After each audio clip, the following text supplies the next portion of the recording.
करे क्यों याचना, करे क्यों याचना। आपकी संतान है हम, आपसे क्या प्रार्थना। आपकी संतान है हम, आपसे क्या प्रार्थना।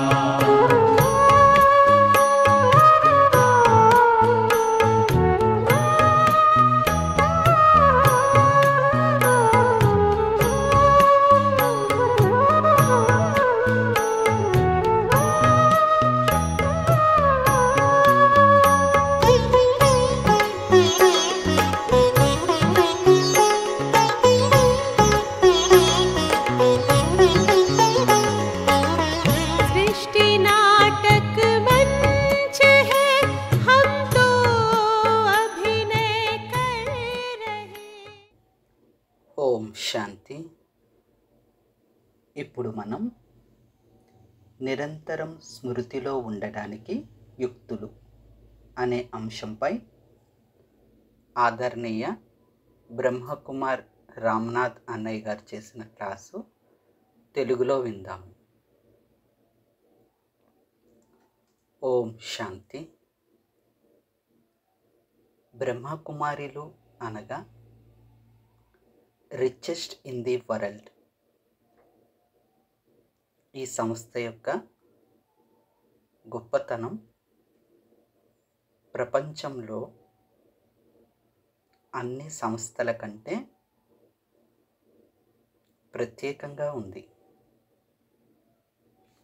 Brahma Kumaris is the richest in the world అని అంటారు. ఎందుకంటే మనుష్యుల నుండి దేవతలుగా అవుతారు. అలాంటి వారికి ఏమి తెలియచేయాలి? ఏదైతే బ్రహ్మకుమారిస్లో జ్ఞానం వింటున్నామో స్వయం భగవంతుడు చదివిస్తున్నారో ఆ చదువు ద్వారా మనుష్యులు దేవతలుగా అవుతారు. పిల్లలు లాస్ట్ నుండి ఫాస్ట్గా వెళ్ళడానికి ఒక కండిషన్ బాబా తెలియచేశారు.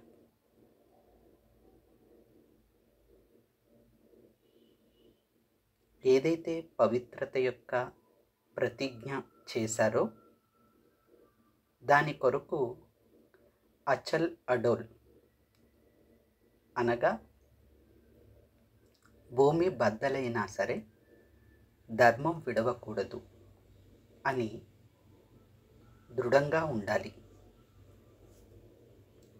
పవిత్రత విషయంలో చాలా స్ట్రాంగ్గా ఉండాలి. స్థితి అనేది పవిత్రత ద్వారా తయారవుతుంది.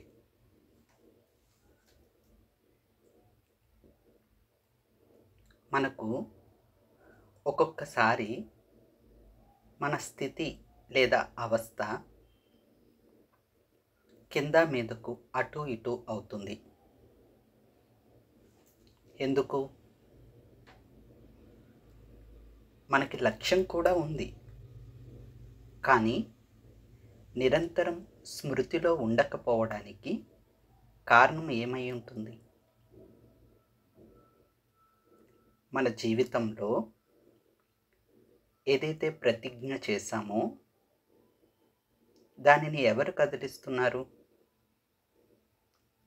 ఇవన్నీ మనం కొంచెం లోతుగా చింతన చేయాలి.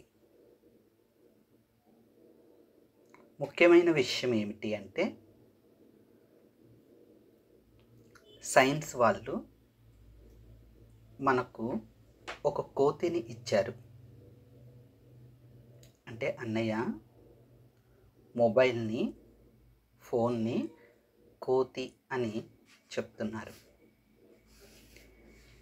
సైన్స్ వాళ్ళు మనకొక కోతిని ఇచ్చారు.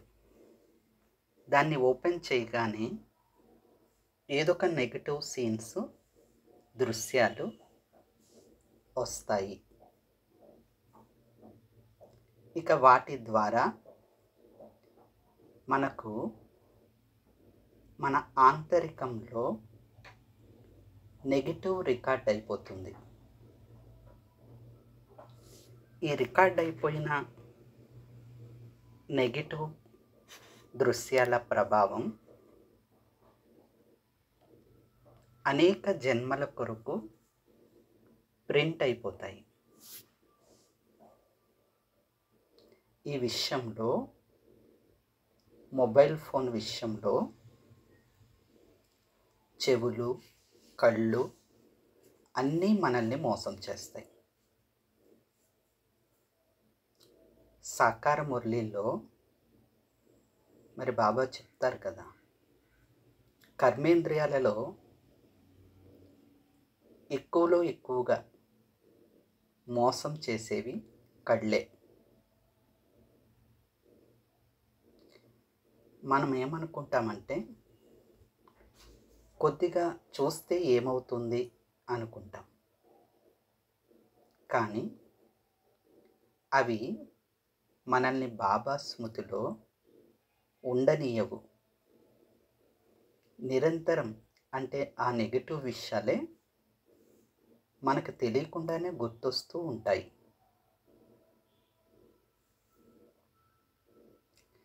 ఈ నెగిటివ్ దృశ్యాల యొక్క ప్రభావం మనలో జ్ఞానం రికార్డు అవ్వనివ్వవు. బాబా అయితే మనకి డ్రామా జ్ఞానం ఇచ్చారు. డ్రామా జ్ఞానం ఉంది కదా, ఏదైతే మనం చేస్తామో అది అనేక జన్మల కొరకు రికార్డ్ అవుతుంది. మరి కళ్యాణకారి పురుషోత్తమ సంగమయుగము అంటే ఈ ఒక్క జన్మలోని మన యొక్క శ్రేష్ఠ పురుషార్థం యొక్క ప్రారబ్ధం అనేక జన్మలకు వచ్చేస్తుంది. మరి అంతటి అమూల్యమైన ఈ జన్మలో మనం ఏం చేస్తున్నాం? బాబా శ్రీమతం నియమిస్తుంది, ఏం చెప్తుంది? మరి చెడు ఆహార పదార్థాలు తీసుకోకూడదు కదా. అదేవిధంగా చెడు దృశ్యాలు కూడా మనం చూడకూడదు. అవి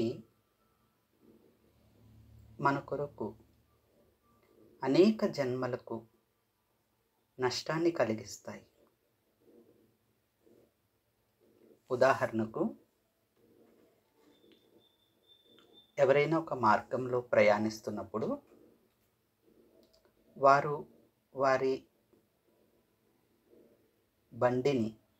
గాడిని మంచిగా నడిపించలేదు అంటే, సరిగ్గా డ్రైవ్ చేయట్లేదు అంటే యాక్సిడెంట్ అవుతుంది. మరి యాక్సిడెంట్ అయిన తర్వాత వారి ధనము, సమయం, ఆరోగ్యం అన్నీ నష్టపోతారు కదా. దానితో పాటు దుఃఖీగా కూడా అయిపోతారు. ఏదైతే యాక్సిడెంట్లో పోగొట్టుకున్న ధనం, సమయం అవి తిరిగి రావు కదా. అలాగే మన జీవితంలో అవినాశి తండ్రి ఇచ్చినవి పోగొట్టుకుంటే తిరిగి రావు. కాబట్టి వీటన్నిటి నుండి మనం సురక్షితంగా ఉండాలి అంటే నిరంతరం బాబాను స్మృతి చేయాలి. నిరంతరం బాబా స్మృతి ఉండాలి అంటే మనం ఏం చేయాలి? నేను ఇది చేశాను, అది చేశాను, ఇవన్నీ పక్కన పెట్టండి. అవన్నీ భక్తిలో చేశాము. మరి ఇప్పుడు బాబా స్మృతి నిలవడం కోసం మనం ఏం చేయాలి? బాబా చెప్తారు, అరగంట సేపు కూర్చున్నా మీ మనస్సు బుద్ధిని నాతో జోడించండి. జ్ఞానం అథారిటీ కాదు. బాబా అన్నీ చెప్తూ వస్తారు. జ్ఞానాన్ని అనుభవంలోకి తీసుకురావాలి. నన్ను స్మృతి చేయండి అనేది జ్ఞానం కాదు, బాబా ఇచ్చే ఆర్డర్, బాబా జారీ చేసిన ఆజ్ఞ అని మనం ఒక సాకార మురళిలో కూడా విన్నాము. కాబట్టి మనం జ్ఞాన అథారిటీ కాదు, జ్ఞాన స్వరూపులుగా అయ్యి అనుభవంలోకి తీసుకురావాలి. మాయ అనేది అంతిమం వరకు వస్తూనే ఉంటుంది.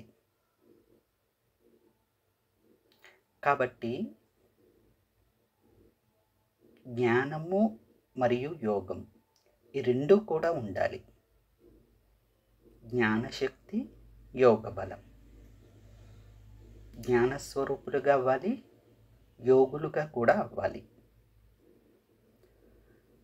బాబా సర్వశక్తివంతుడు.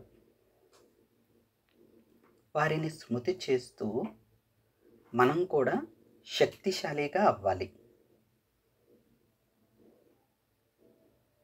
మరి సర్వశక్తివంతుడైన తండ్రిని మనం ఎలా స్మృతి చేస్తున్నాము?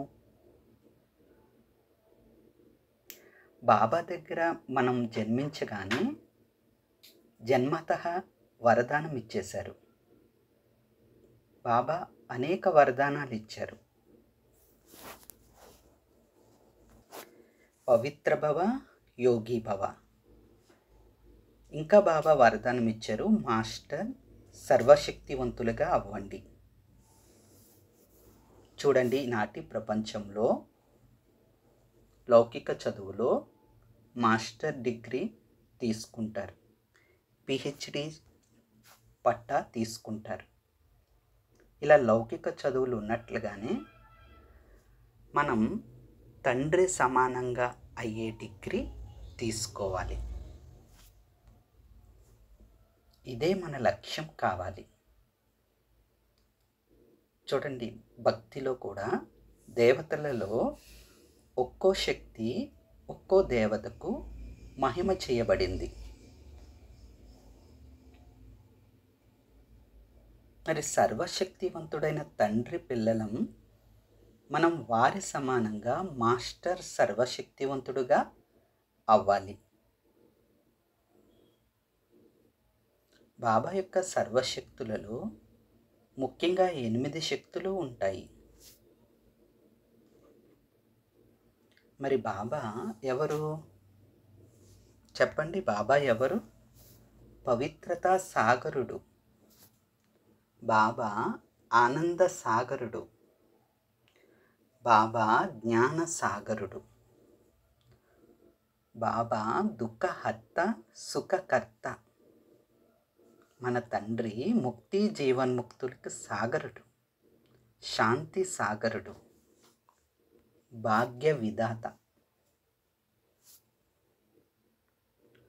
చూడండి, సత్యయుగంలో 8 సింహాసనాలు ఎలా ఉంటాయో అదేవిధంగా ఈ శక్తులలో కూడా అష్టశక్తులలో మనందరం మాస్టర్ డిగ్రీ తీసుకోవాలి.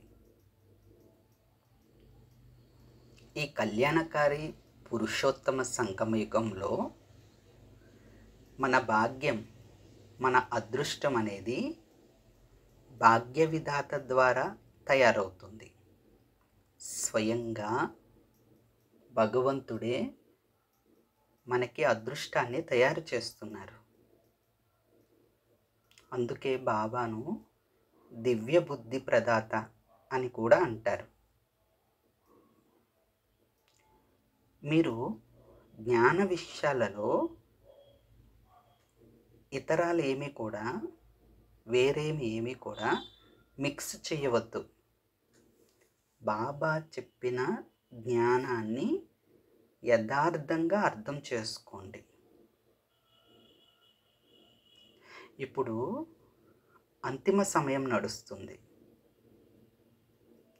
అంతిమ సమయం రావడం కాదు, నడుస్తూ ఉంది. కనుక మనం బాబా చెప్పిన మహావాక్యాల లోతుల్లోకి వెళ్ళిపోవాలి. నిరంతర స్మృతి కొరకు మనం ప్రయత్నం చేయాలి. అన్ని పనులు, సేవా కార్యక్రమాలు చేస్తూ కూడా బాబా తోడు ఉండాలి. అనగా పవిత్ర దృష్టి ఉండాలి, పవిత్ర స్మృతి ఉండాలి. స్మృతి కొరకు అన్నీ వదిలి కూర్చోండి అని బాబా చెప్పలేదు. అన్నీ చేస్తూ కూడా బాబా తోడును అనుభవం చేసుకోవాలి. ఇది అనుభవం చేసుకున్న వాళ్ళకి తెలుస్తుంది. పవిత్ర స్మృతి ఉన్నప్పుడు దృష్టి పవిత్రంగా అవుతుంది.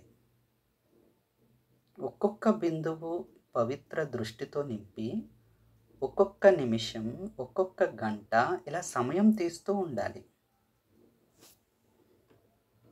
బాబా చెప్తారు, పిల్లలు నా వల్లే కండి, పవిత్ర బను, పవిత్రంగా కండి అని. కానీ ఎలా ఆలోచించండి, పవిత్రంగా ఎలా అవ్వాలి? ముందు మన ఆలోచనలలో పవిత్రతను నింపుకోవాలి. అపవిత్ర ఆలోచన ఒక్కటి నడవకూడదు. దీని మీద అటెన్షన్ అనే కాపలాదారుణ్ణి పెట్టుకోవాలి. మనసు పవిత్రంగా ఉండాలి, బుద్ధి పవిత్రంగా ఉండాలి. వీటి మీద ప్రత్యేక గమనం పెట్టుకోవాలి. చెడు నుండి మనం దూరంగా ఉండాలి. ఎప్పుడైతే మన మనస్సును, బుద్ధిని ప్యూర్గా, పవిత్రంగా చేసుకుంటామో అప్పుడు ఇక చెడు అనేది నీటి మీద గీతలాగా అయిపోతుంది. మీరు ప్రయత్నం చేయండి, బాబా తప్పకుండా సహాయం ఇస్తారు. ఏదో ఒక జ్ఞాన అంశం పైన మాస్టర్గా అవ్వండి. అప్పుడు మిగిలినవన్నీ ధారణలోకి వచ్చేస్తాయి. అన్ని పనులు చేసుకుంటూ కూడా స్మృతిని చెక్ చేసుకుంటూ ఉండండి. అప్పుడు బాబా యొక్క వారసత్వం గుర్తొస్తుంది. వారసత్వాన్ని స్మృతి చేసిన ఓహో సౌభాగ్యం అని తండ్రి అంటారు. ఎందుకంటే దీని ద్వారా కూడా వారసత్వం ఇచ్చే బాబా స్మృతి పెరుగుతుంది.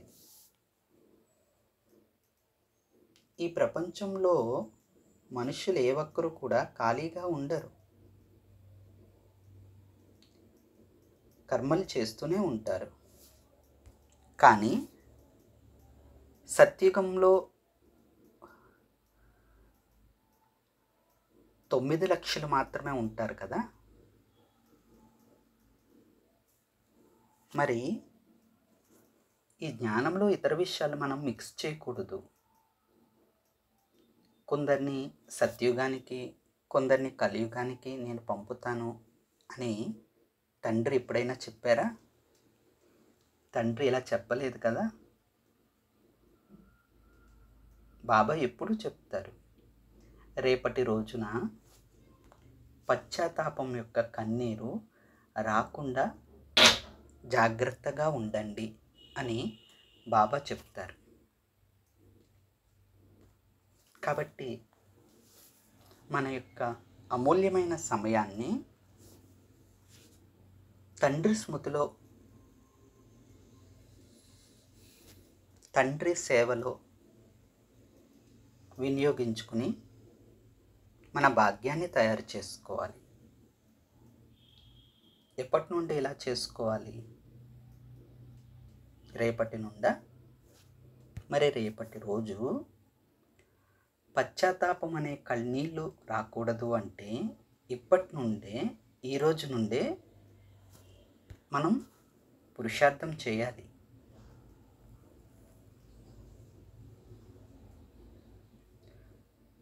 నాలో పంచవికారాలు రాకూడదు అనే నియమం పెట్టుకోండి.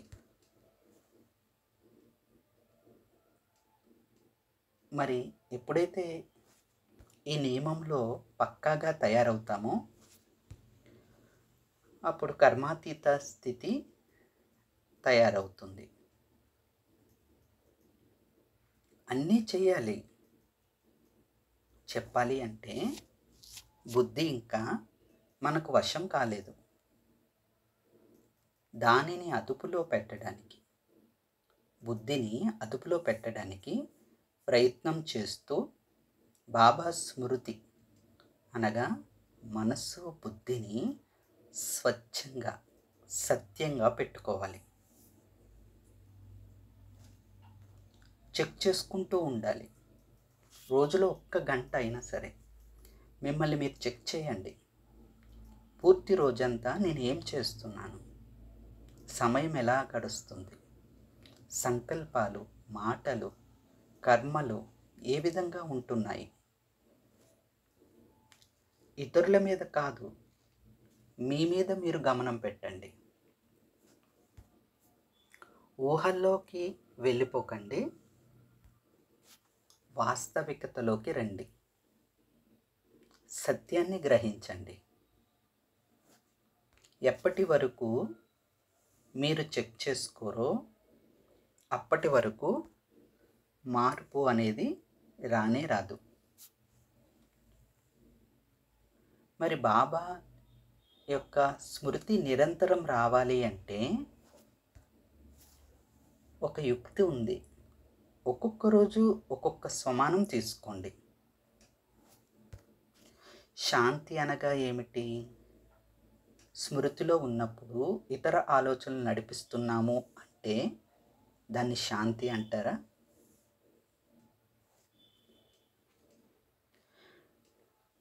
శాంతి అంటే ఏంటి? బాబా స్మృతిలో ఉండడం. ఆలోచనలు శాంతంగా ఉండాలి కదా. కూర్చున్నది బాబా వద్ద, కానీ మనసు ఎక్కడెక్కడో తిరుగుతూ ఉంది అంటే దాన్ని శాంతి అనరు.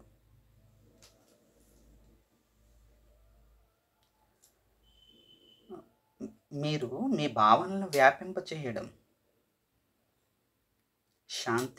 శాంతిగా ఉన్నప్పుడు ఆటోమేటిక్గా భావనలు వాయుమండలంలో వ్యాపిస్తాయి. కనుక మనం బాబా స్మృతిలో ఉన్నప్పుడు మన ఆలోచనలు శాంతిగా అవుతాయి. అప్పుడు వైబ్రేషన్స్ నలువైపులా వెళ్తాయి. కోపం లేకపోతే జరగదు అని అనకండి. కోపం చేసుకోకపోతే అవ్వట్లేదు అని అనుకోకండి. తక్కువలో తక్కువ దీని కొరకు 7-8 రోజులు నియమం పెట్టుకోండి. బాబా మురళిలోని ఏదో ఒక మహావాక్యాన్ని, ఒక పాయింట్ని తీసుకోండి. రోజంతా ఆ పాయింట్ని పదే పదే స్మృతి చేయండి. స్మృతి చేయడమే కాదు, మీలో ధారణ చేసుకోండి. ధారణ చేయాలి, దానము చేయండి. ఎవరో ఒకరికి ఆ పాయింట్ గురించి చెప్పండి. బాబా చెప్పిన మహావాక్యం గురించి చెప్పండి. దానం చేయండి. ఎవరూ లేకపోతే మీకు మీరు చెప్పండి, మీకు మీరుగా చెప్పుకోండి. ఎందుకంటే బాబా మహావాక్యం పూర్తి కల్పంలో మీతో ధన రూపంలో వస్తుంది. మరి ఒకవేళ జ్ఞానాన్ని దానం చేయటం లేదు అంటే మరలా కోపం అనేది వచ్చి మూర్ఛపోతారు, క్రోధంలోకి వచ్చి మూర్ఛపోతారు. అలా ఎవరైతే మూర్ఛపోతారో అటువంటి వారికి సంజీవని మూలిక అవసరం. తెలుసు కదా సంజీవని మూలిక అంటే? అదే బాబా మురళి. దాన్ని యూజ్ చేయండి, ఉపయోగించుకోండి. బాబా మురళి మనకు సంజీవని మూలిక. అది తిరిగి జీవం పోస్తుంది, ప్రాణం పోస్తుంది, అనేక దుఃఖాలను దూరం చేస్తుంది.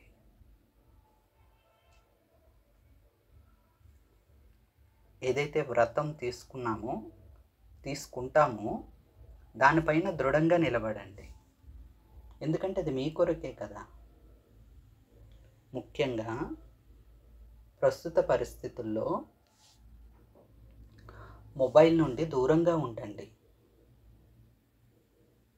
ఎంత అవసరమో అంతవరకే దాన్ని యూజ్ చేయాలి.